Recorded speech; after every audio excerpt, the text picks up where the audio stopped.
በሰሙነ ሕማማት የምናደርገው ሰላምታ ከሌላው ጊዜ ሰላምታ ለየት ያለ ሴት ተጠማው ውሃ ጠጪኝ ብሏት ነበር። እሷ ግን አባታችን ያዕቆብ ከቆፈረው ጉድጓድ ከዛ ጨልፋ አልሰጠችውም፣ ራሷን የሰጠችው እንስራዋን ጥላ መቅጃዋን ምዛው ትታ ወደ ከተማዋ ሄደችና የልቤን የነገረኝን ኑና እዩ ብላ ስለ ጌታችን መድኃኒታችን ኢየሱስ ክርስቶስ ምስክር ሆነዋለች።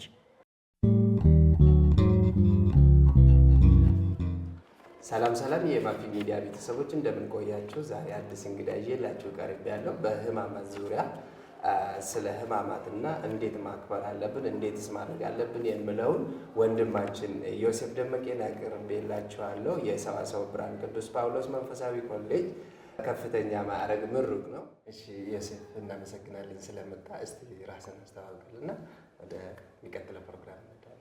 እንኳን ደህና ቆያችሁኝ። ዮሴፍ ደመቀ እባላለሁ። የሰዋስወ ብርሃን የቅዱስ ጳውሎስ መንፈሳዊ ኮሌጅ ምሩቅ ነኝ። በጋዜጠኝነት የመጀመሪያ ዲግሪን ከአዲስ አበባ ዩኒቨርሲቲ እንዲሁም በቢዝነስ አድሚኒስትሬሽን የማስተርስ ዲግሪ አለኝ።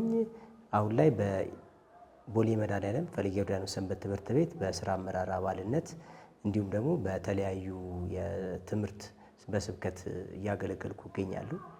በጣም እናመሰግናለን። እስቲ ዛሬ ፕሮግራማችን ሀሳባችን ስለ ሕማማት ነው። ሕማማት ስለደረሰ ስለዛ ነገር አንዳንድ ነገሮች እናውራ ብለን ነው። ሕማማት ሲጀመር ራሱ ምን ማለት ነው?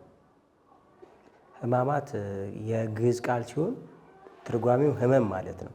ጌታችን መድኃኒታችን ኢየሱስ ክርስቶስ ለእኛ ለሰው ልጆች ሲል የተቀበለልን መከራ የተቀበለልን ሕማም የምናስብበት ወቅት ነውና ሳምንት ተብሎ ያውም ሰሙነ ሕማማት የሕማማት ሳምንት የሕማማት ጊዜ ብላ ቅድስት ቤተክርስቲያናችን እንደዚህ ባለ ስም ታከብሯለች፣ እንደዚህ ባለ ስም ትጠሯለች። ለምንድን ነው አንድ ሳምንት የሆነ?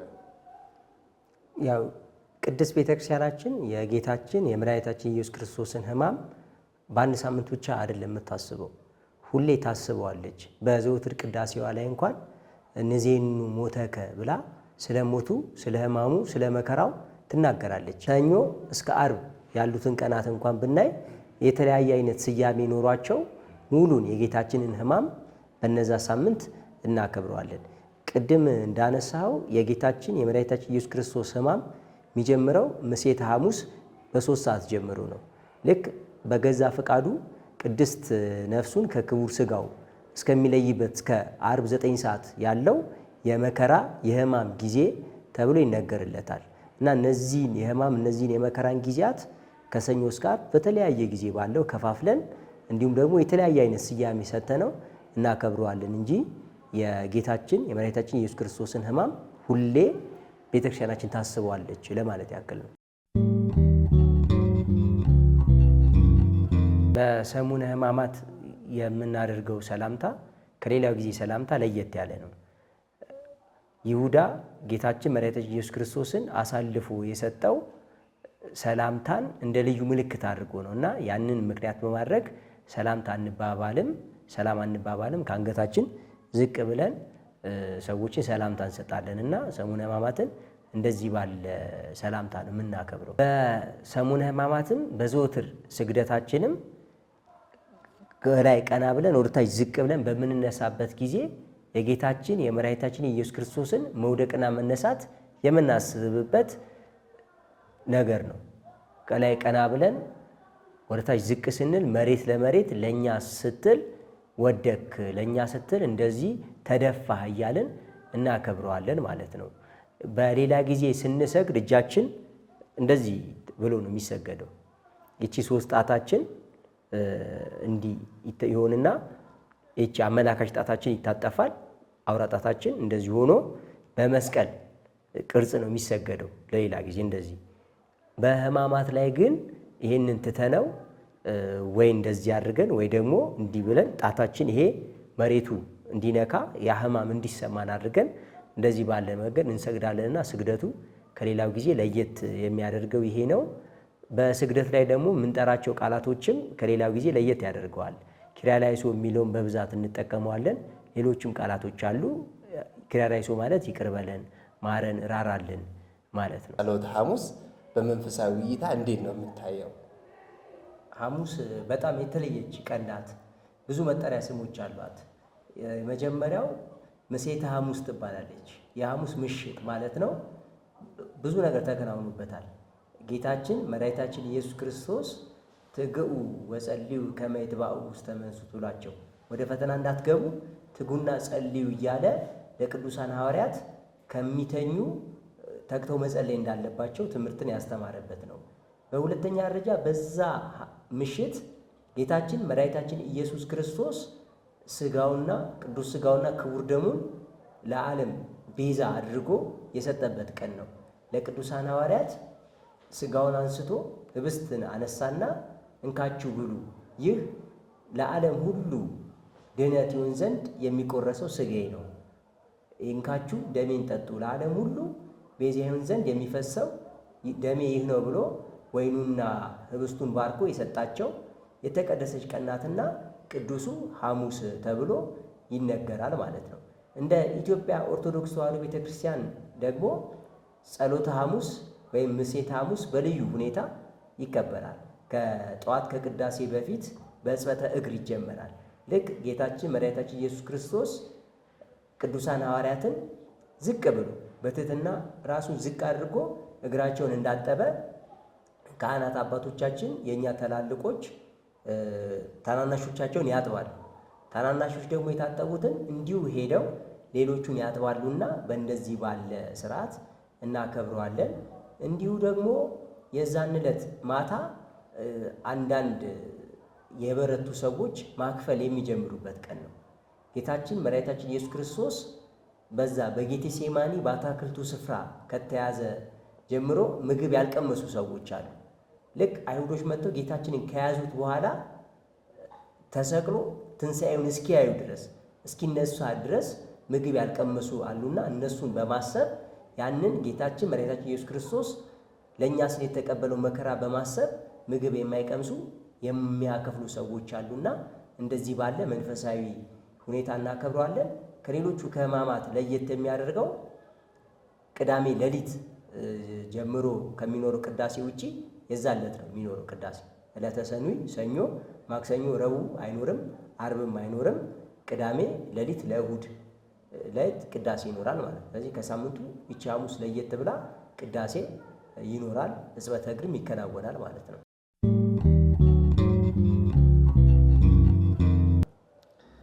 ሳምንቱ ሙሉ በጣም የሚገርም ሕማማት የምናይበት ነው እና ይሄ ሙሉ ጾሙን ራሱ የጾም ነው ሕማማቱን ለማየት መጨረሻ ላይ የሆነ ለምንድን ነው? ቅድስት ቤተክርስቲያናችን ከአብዛኛው ነገር ለየት የሚያረጋት መልኩ ቅዱስ ብላ የምታከብራቸው በዓላቶች አሉ። ስታከብር ጾም አለ። ለምሳሌ እጅግ የምንወደው ጾም አለ። ሁሉም ጾማችን እንወዳለን። የገና ጾም ስናስብ ጾመ ነቢያት ይወለዳል ብለን ታላቁን የምስራች ሰማይና ምድር የማይችሉት አምላክ በጠባብ ደረት በአጭር ቁመት ተወስኖ ወደዚህ ምድር መጣ የሚለውን ብስራት ስትናገር ቤተክርስቲያናችን ነቢያት የናፈቁለትን ከዛም በኋላ ሰማዕታት ደማቸውን ዋጋ የከፈሉለትን አምላክ በስጋ ተወለደ የሚለውን የምስራች እንኳን ስታከብር ጾም አለ። ታዲያ ትንሣኤውን የመሰለ ትልቅ ብስራት፣ ትንሣኤውን የመሰለ የክርስቲያኖች ተስፋ ትንሣኤ ሙታን ባይኖር ይላል ቅዱስ ጳውሎስ ትምህርታችን ሁሉ ነገራችን ከንቱ ነው ብሎ ተናግሯል።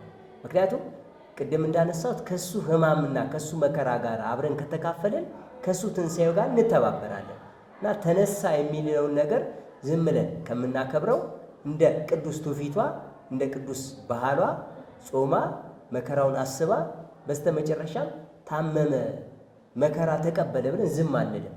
ተነሳ በሚል ደግሞ በጣፋጭ ቃል እንናገረዋለን። ድኩምን ብቻ አይደለም ጌታችን እጅግ ሙት የማያስቀረው ሙስና መቃብር የማያጠፋው ኃያል አምላክ ነው። 13 አይነት ሕማማተ መስቀል ተቀበለ ስንል ብለን ብቻ ዝም አንልም። በዕፀ መስቀል ላይ ተሰቀለ ብለን ብቻ ዝም አንልም። አይሁዶች የጫኑበት ድንጋይ ሳያስቀረው፣ አይሁዶች የያዙት መዘባበቻና ማስፈራሪያ ሳያስቀረው በገዛ ኃይልና ስልጣኑ ተነሳ ብለን በታላቅ ድል እናከብረዋለንና ከመከራ በኋላ ደስታ ሲኖር እጅግ ደስ እንደሚያሰኙላ ከሕማሙ በኋላ ትንሣኤውን አክብረን እጅግ ደስ እንሰኛለን እና ይሄ ሊያውም ለእኛ ለሕይወታችን ትልቅ ትምህርት ነው። ማለት የሰው ልጅ በዚህ ምድር ላይ ሲኖር መከራ አለበት። በዚህ ምድር ላይ ሲኖር ይፈተናል። በዚህ ምድር ላይ ሲኖር የተለያዩ ተግዳሮት ውጣ ውረዶች ይኖሩበታል።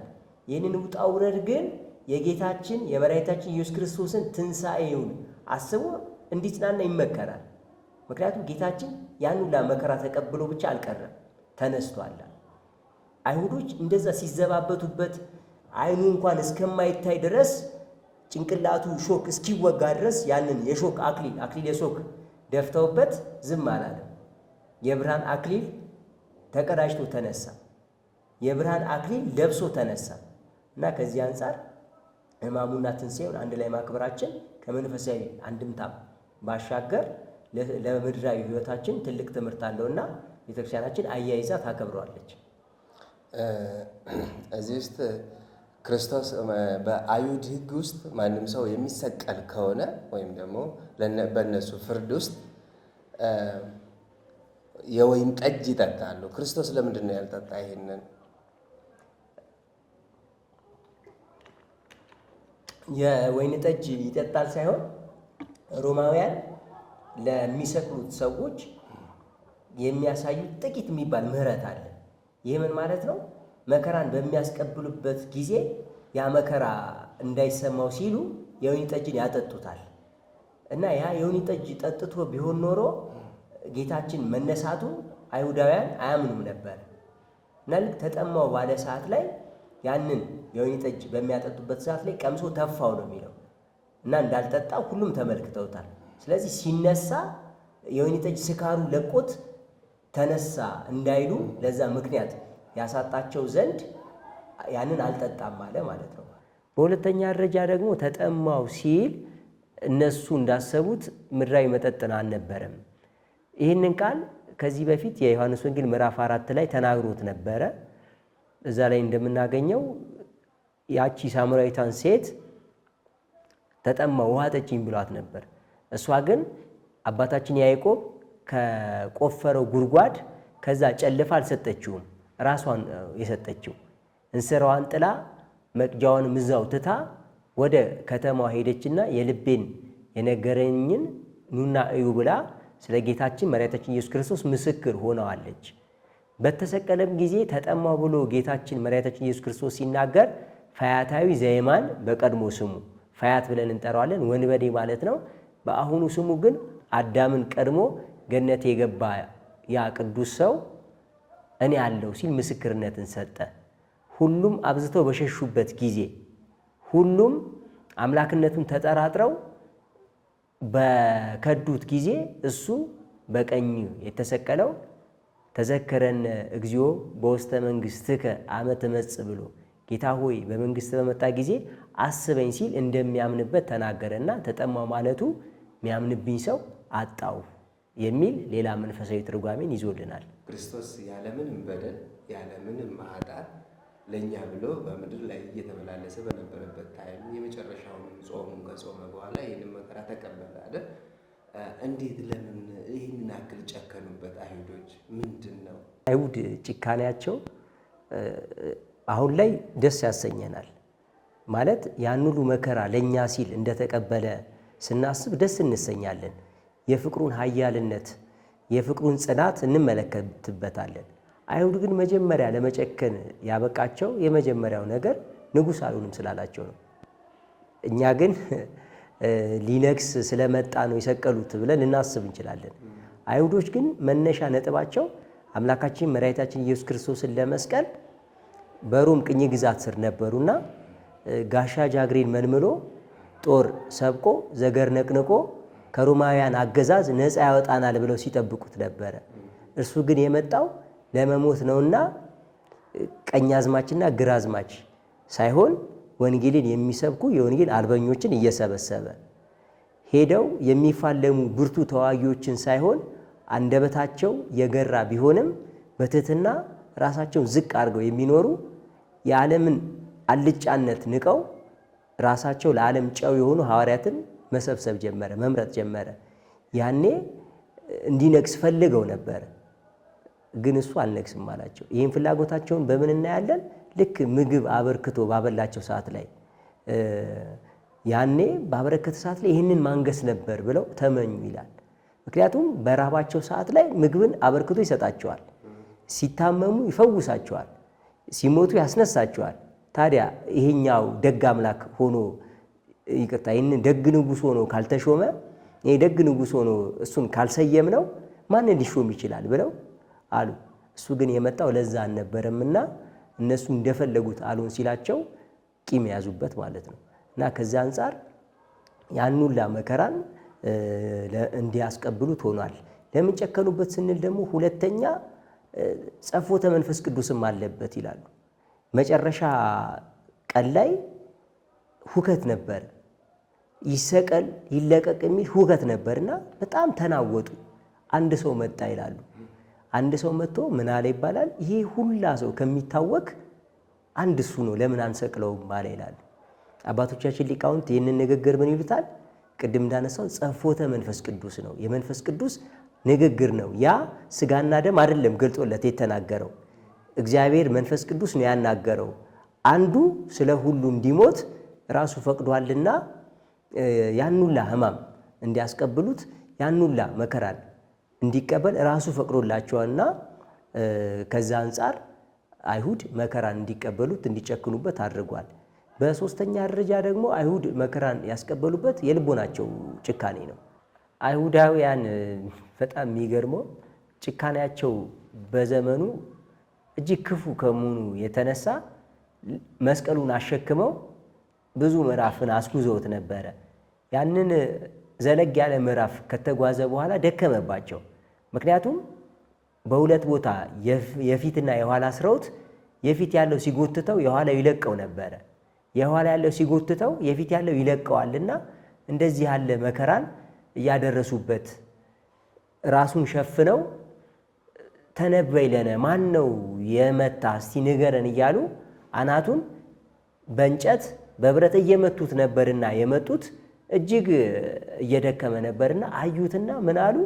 ሳንሰቅለው እንዳይሞት መስቀሉን የሚያግዘው ሰው እንፈልግ ብለው የቀሬናሶስ ስምዖን ይባላል ሁለት ልጆቹ ሩፎስና እለእስክንድሮስ የተባሉ ከ72ቱ አርድእት የሚመደቡለት እጅግ ደገኛ ሰውን አስገድደውት መስቀሉን እንዲሸከም እንዲያግዘው አድርገዋል።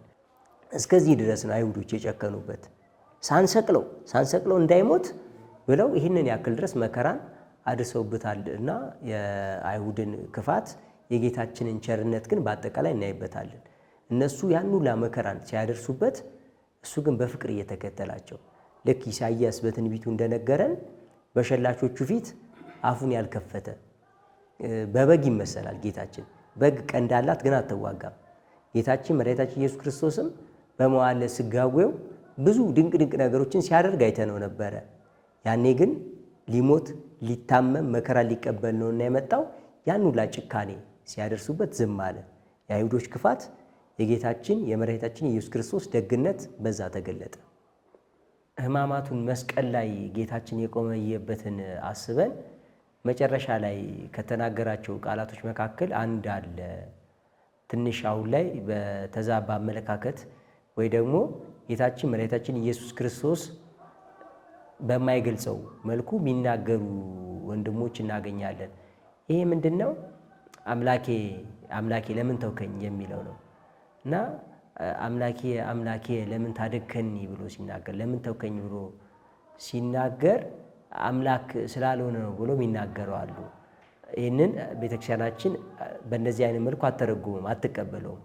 ለምን ተናገረ ይህንን ቃል ስንል የመጀመሪያው ለአቅርቦተ ሰይጣን ነው።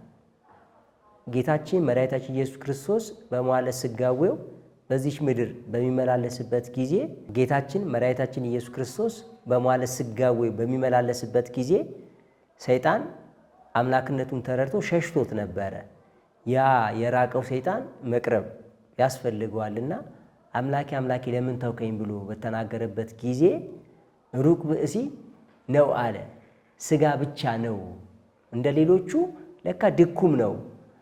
ሌሎቹ በርደተ መቃብር ላይ ርደተ ሲኦል እንዲያገኛቸው አድርጌ ነፍሳቸውን ከሥጋቸው ለይቼ ወደ ሲኦል እወስዳቸዋለሁ ብሎ ይሄም እንደዛ ነው አለና ጌታችን መድኃኒታችን ኢየሱስ ክርስቶስም እንደዚህ ነው ብሎ ነፍሱን ከስጋው ሊለይ መጣ ይላል። ያኔ ጠርቆ አሰረው ይላል። ልክ እንዲህ ሁለት እጁን ይዞ ጎተተው እና እጅ ሲጎተት እንደሚጨነቁላ እሱም ተጨነቀ። ብዙ ነገር ተናገረ። በፈቃዱ ሲኦል ያሉ ነፍሳትን ለቀቀ ማለት ነው። እና ያ የተናገረው ለአቅርቦተ ሰይጣን እንጂ አምላክ ስላልሆነ አይደለም። አምላክ መሆኑንማ ከዋክብት ሲረግፉ፣ ጨረቃ ደም ስትለብስ፣ ፀሐይ ስትጨልም አይተናል። በዚህ ምድር ላይም ሳለ የሰራቸው ገባሪ መንክራት በተለያዩ ቅዱሳት መጻሕፍት አምላክ መሆኑ የተመሰከረለት ነውና ቤተክርስቲያናችን እንዲህ ብላ የመስቀሉን ቃል በእንደዚህ ባለ መልኩ ታከብሯለች። እኔ ለዛሬ የያዝኩትን ጥያቄዎችን፣ ሀሳቦችን ለዛሬ ጨርሻለሁ። ሌላ የቀረ ነገር ካለ ብጨምርልን። ለመላው የኢትዮጵያ ኦርቶዶክስ ተዋሕዶ እምነት አማኞች በሙሉ እንኳን ለጌታችን ለመድኃኒታችን ለኢየሱስ ክርስቶስ የሕማማት ሳምንት ከሕማማት ሳምንቱ በኋላ ደግሞ ለምናገኘው የትንሣኤ በዓል በሰላም አደረሳችሁ ማለት እፈልጋለሁ።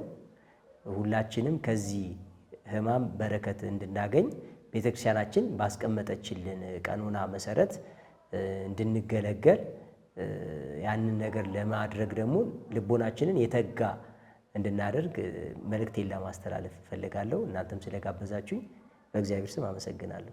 በጣም አመሰግናለሁ። ውድ ተመልካቾቻችን ለዛሬ ያስኩላችሁ ጥያቄ ስለ ሰሞነ ሕማማት ከመምህር ዮሴፍ ደመቀ ጋር የነበረው ይህንን ይመስል ነበረ። አዲስ ከሆናችሁ ሰብስክራይብ አድርጉ፣ ለሌሎች እንዲደርስም ሼር አድርጉልን። እናመሰግናለን።